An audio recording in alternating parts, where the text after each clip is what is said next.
ಪ್ರಸ್ತುತ ನ್ಯೂಸ್ನ ವಿಶೇಷ ಕಾರ್ಯಕ್ರಮಕ್ಕೆ ಸ್ವಾಗತ. ನಾನು ಬಶೀರ್ ನಡ್ಕ. ಮೋದಿ ವಿಶ್ವಗುರು ಅಂತ ಹೇಳ್ತಾ ಇದ್ದವರೆಲ್ಲ ಈಗ ಅಡಗಿಕೊಂಡಿದ್ದಾರೆ. ಯಾಕಂದ್ರೆ ಅವರಿಗೆ ಈಗ ಮುಖ ತೋರಿಸೋಕೆ ಆಗ್ತಾ ಇಲ್ಲ. ಮೋದಿ ವಿಶ್ವಗುರುವ ಅಥವಾ ಅಮೆರಿಕದ ಗುಲಾಮನ ಅಂತ ಮೋದಿ ಭಕ್ತರಲ್ಲೇ ಈಗ ಜಿಜ್ಞಾಸೆ ಮೂಡಿದೆ.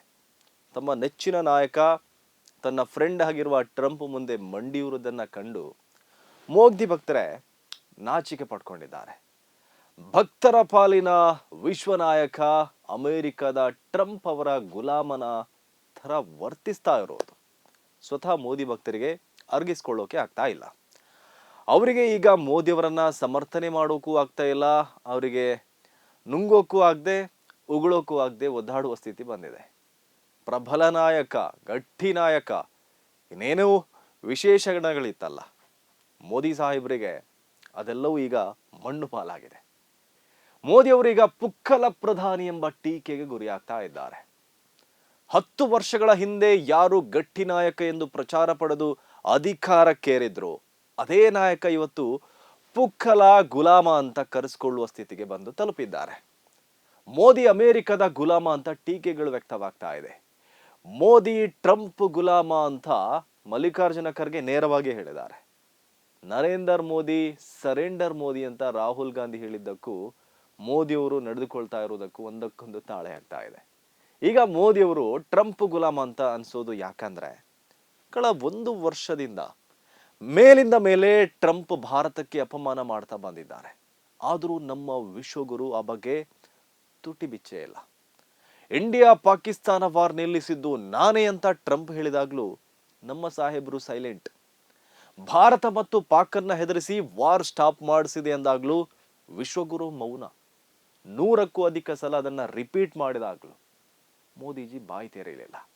ಒಂದೇ ಒಂದು ಸಲವೂ ಟ್ರಂಪ್ ಮಾದಿಗೆ ಮೋದಿ ಪ್ರತಿಕ್ರಿಯೆ ನೀಡಿಲ್ಲ.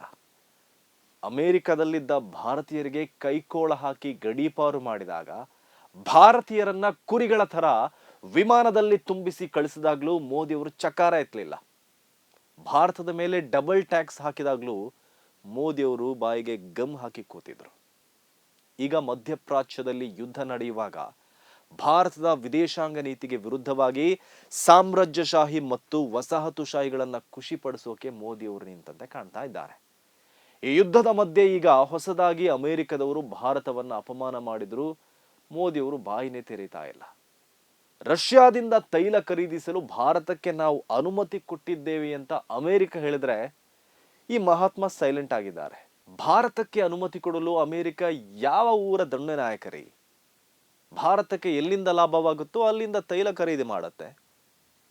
ಒಂದು ಸ್ವತಂತ್ರ ಸಾರ್ವಭೌಮ ದೇಶವಾಗಿ ಏನ್ ಮಾಡಬೇಕು ಏನ್ ಮಾಡಬಾರ್ದು ಅದು ಭಾರತಕ್ಕೆ ಗೊತ್ತಿದೆ.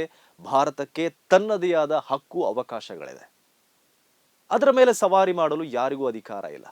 ಅಮೆರಿಕಾಗೂ ಇಲ್ಲ, ಅದರ ಅಪ್ಪನಿಗೂ ಇಲ್ಲ. ಆದರೂ ಅಮೆರಿಕ ನಮ್ಮನ್ನ ಅಪಹಾಸ್ಯ ಮಾಡುವ ರೀತಿಯಲ್ಲಿ ನಡೆದುಕೊಳ್ತಾ ಇದೆ. ಭಾರತ ಎಂಬ ಜಗತ್ತಿನ ಅತಿ ದೊಡ್ಡ ಪ್ರಜಾಪ್ರಭುತ್ವ ಮತ್ತು ಸಂವಿಧಾನದ ದೇಶವನ್ನ ಅಮೆರಿಕ ಮೇಲಿಂದ ಮೇಲೆ ಅಣುಕಿಸ್ತಾ ಇದೆ. ಭಾರತೀಯರು ಒಳ್ಳೆ ನಟರು, ನಾವು ಹೇಳಿದ್ದನ್ನ ಅವರು ಮಾಡ್ತಾ ಇದ್ದಾರೆ ಅಂತ ಅಮೆರಿಕದ ಹಣಕಾಸು ಕಾರ್ಯದರ್ಶಿ ಸ್ಕಾಟ್ ಬೆಸೆಂಟ್ ಭಾರತವನ್ನ ಗೇಲಿ ಮಾಡ್ತಾ ಇದ್ದಾನೆ. ರಷ್ಯಾದಿಂದ ಆಯಿಲೇ ಖರೀದಿಸಬೇಡಿ ಅಂತ ಹೇಳಿದಾಗ ಭಾರತ ಖರೀದಿಸಲಿಲ್ಲ. ಈಗ ರಷ್ಯಾದ ತೈಲ ಖರೀದಿಸಲು ನಾವು ಅನುಮತಿ ನೀಡಿದ್ದೇವೆ, ಅವರು ಖರೀದಿಸ್ತಾ ಇದ್ದಾರೆ ಅಂತ ಸ್ಕಾಟ್ ಬೆಸೆಂಟ್ ತಮಾಷೆ ಮಾಡ್ತಾ ಇದ್ದಾನೆ ರೀ. ಇಷ್ಟಾದ್ರೂ ನಮ್ಮ ವಿಶ್ವಗುರು ಮೋದಿಜಿ ಮೌನ ಆಗಿದ್ದಾರೆ. ಅವರ ಕ್ಯಾಬಿನೆಟ್ ಸೈಲೆಂಟ್ ಆಗಿದೆ. ಸೂಟು ಬೂಟು ಹಾಕೊಂಡು ಸೆಂಟ್ ಹೊಡ್ಕೊಂಡು ಓಡಾಡೋ ನಮ್ಮ ಫಾರಿನ್ ಮಿನಿಸ್ಟರ್ ಕೂಡ ಮೌನ ಆಗಿದ್ದಾರೆ. ಇಂತಹ ಪುಕ್ಕಲನ್ನೆಲ್ಲ ಭಕ್ತರು ಹುಲಿ, ಸಿಂಹ, ಚಿರತೆ, ಮತ್ತೊಂದು ಇನ್ನೊಂದು ಅಂತ ಹೇಳ್ಕೊಂಡು ಬಂದಿದ್ದು. ಟ್ರಂಪ್ ವಿಚಾರದಲ್ಲಿ ಬಾಯಿ ತೆರೆಯೋಕೆ ಹೆದರುವವರು ಇವರು ಪುಕ್ಕಲ್ರು ಅಲ್ಲದೆ ಮತ್ತೇನು ಹೇಳಿ? ಅಮೆರಿಕ ನಮ್ಮನ್ನು ಅಣಕಿಸುವಾಗ ಮೌನಕ್ಕೆ ಶರಣಾಗುವವರೆಲ್ಲ ಗುಲಾಮರೇ, ಅದರಲ್ಲಿ ಯಾವುದೇ ಅನುಮಾನ ಬೇಡ. ಇವರು 56 ಇಂಚು ಪ್ರಬಲ ನಾಯಕ, ಗಟ್ಟಿ ನಾಯಕ, ಚೌಕಿದಾರ್ ಅಂತ ಪೋಸ್ ಕೊಟ್ಟಿದ್ದೇ ಬಂತು. ಕೊನೆಗೇನಾಯ್ತು? ಟ್ರಂಪ್ ಮುಂದೆ ಸಂಪೂರ್ಣ ಶರಣಾಗತಿ. ರಷ್ಯಾಗೂ ಕೈಕೊಟ್ಟು ಇರಾನನ್ನು ದೂರ ಇಟ್ಟು ಅಮೆರಿಕದ ಜೊತೆ ಗುಲಾಮಗಿರಿಯ ವ್ಯಾಪಾರದ ಒಪ್ಪಂದವನ್ನ ಮೋದಿಯವರು ಮಾಡಿದರು. ಅಗ್ಗದಲ್ಲಿ ತೈಲ ಕೊಡ್ತಾ ಇದ್ದ ರಷ್ಯಾ ಮತ್ತು ರೂಪಾಯಿಯಲ್ಲಿ ತೈಲ ವ್ಯವಹಾರ ಮಾಡ್ತಾ ಇದ್ದ ಇರಾನ್, ಮೋದಿಯವರು ಆ ಎರಡೂ ದೇಶಕ್ಕೆ ಕೈಕೊಟ್ಟು ಟ್ರಂಪ್ ಹಿಂದೆ ಹೋದರು. ಅದಕ್ಕೆ ಕಾರಣ ಟ್ರಂಪ್ ಅವರ ಒತ್ತಡ. ಭಾರತ ಏನು ಮಾಡಿದೆ ಅಂತ ಮೊದಲಿಗೆ ಟ್ರಂಪ್ ಅವರೇ ಘೋಷಣೆ ಮಾಡ್ತಾರೆ, ಬಳಿಕ ಭಾರತ ಸರ್ಕಾರ ಅದನ್ನ ಬಹಿರಂಗಪಡಿಸುತ್ತೆ. ಆಪರೇಷನ್ ಸಿಂಧೂರ ಸಮಯದಲ್ಲಿ ಕದನ ವಿರಾಮ ಆಗಿದ್ದನ್ನ ಟ್ವೀಟ್ ಮೂಲಕ ಮೊದಲು ಹೇಳಿದ್ದು ಟ್ರಂಪ್. ಹಾಗೆ ಭಾರತದ ಜೊತೆಗಿನ ವ್ಯಾಪಾರ ಒಪ್ಪಂದವನ್ನ ಮೊದಲಿಗೆ ತಿಳಿಸಿದವರು ಟ್ರಂಪ್. ಎಫ್ಸ್ಟೈನ್ ಫೈಲ್ಗೆ ಹೆದರಿ ಮೋದಿಯವರು ಅಮೆರಿಕ ಮತ್ತು ಇಸ್ರೇಲ್ ಮುಂದೆ ಶರಣಾಗಿದ್ದಾರೆ ಎಂಬ ಆರೋಪಗಳು ಕೇಳಿ ಬಂತು.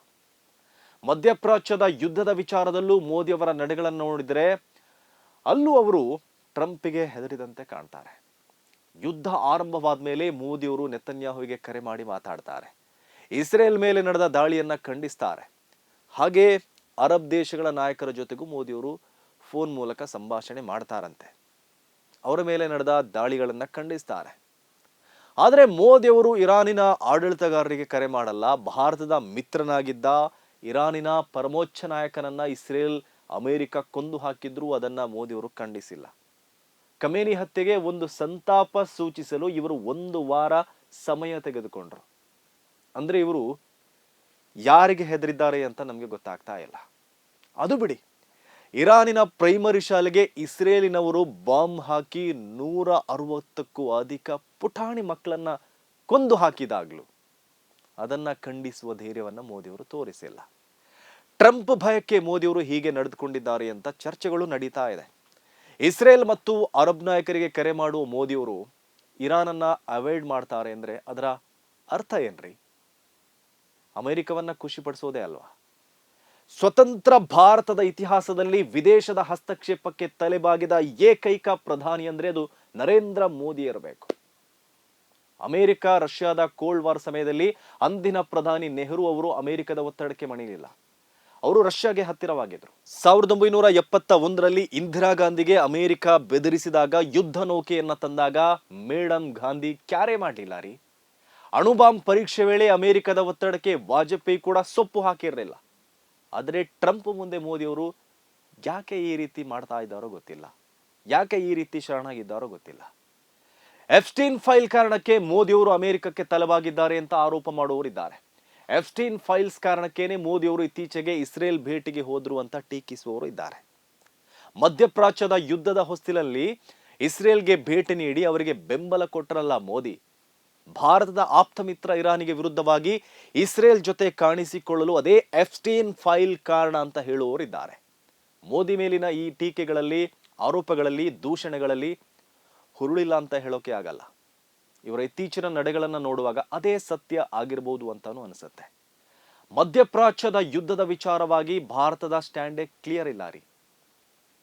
ಭಾರತದ ಅಲಿಪ್ತ ನೀತಿಗೆ ಇವರು ಎಳ್ಳು ನೀರು ಬಿಟ್ಟಾಗಿದೆ. ಅದರ ಜೊತೆಗೆ ಸಾಮ್ರಾಜ್ಯಶಾಹಿಗಳನ್ನ ಖಂಡಿಸುವ ಧೈರ್ಯವನ್ನು ತೋರಿಸ್ತಾ ಇಲ್ಲ. ಮಕ್ಕಳ ಹತ್ಯಾಕಾಂಡದಂತಹ ಕ್ರೌರ್ಯನ್ನ ವಿರೋಧ ಮಾಡ್ತಾ ಇಲ್ಲ. ಭಾರತದ ಮೇಲಾಗ್ತಾ ಇರುವ ಆರ್ಥಿಕ ಒತ್ತಡಗಳನ್ನ ಧೈರ್ಯವಾಗಿ ಹೇಳಿ ಯುದ್ಧಕ್ಕೆ ಪರಿಹಾರ ಕಂಡುಕೊಳ್ಳುವ ಪ್ರಯತ್ನಗಳನ್ನು ಮಾಡ್ತಾ ಇಲ್ಲ.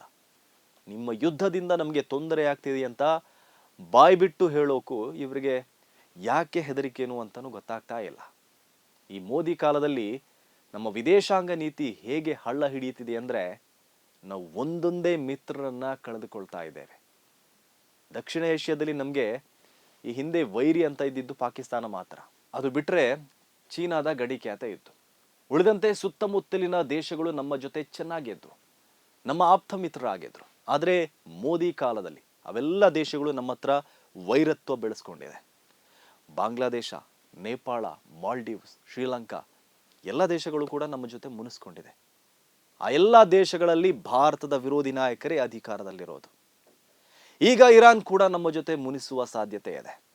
ಮೋದಿಯವರು ಯುದ್ಧದ ಹೊಸ್ತಿಲಿನಲ್ಲಿ ಇಸ್ರೇಲಿಗೆ ಹೋಗಿ ಬಂದಿರುವಾಗ, ಇಸ್ರೇಲ್ ಮತ್ತು ಅರಬ್ ನಾಯಕರಿಗೆ ಧೈರ್ಯ ತುಂಬಿರುವಾಗ, ಇರಾನ್ ಮೇಲಿನ ದಾಳಿಯನ್ನ ವಿರೋಧ ಮಾಡದೇ ಇರುವಾಗ, ಖಮೇನಿ ಹತ್ಯೆಯನ್ನ ಖಂಡಿಸದೇ ಇರುವಾಗ, ಮಕ್ಕಳ ಹತ್ಯಾಕಾಂಡಕ್ಕೆ ವಿರೋಧ ಮಾಡದೇ ಇರುವಾಗ ಇರಾನ್ ಮುನಿಸ್ಕೊಳ್ಳದೇ ಇರತ್ತಾ?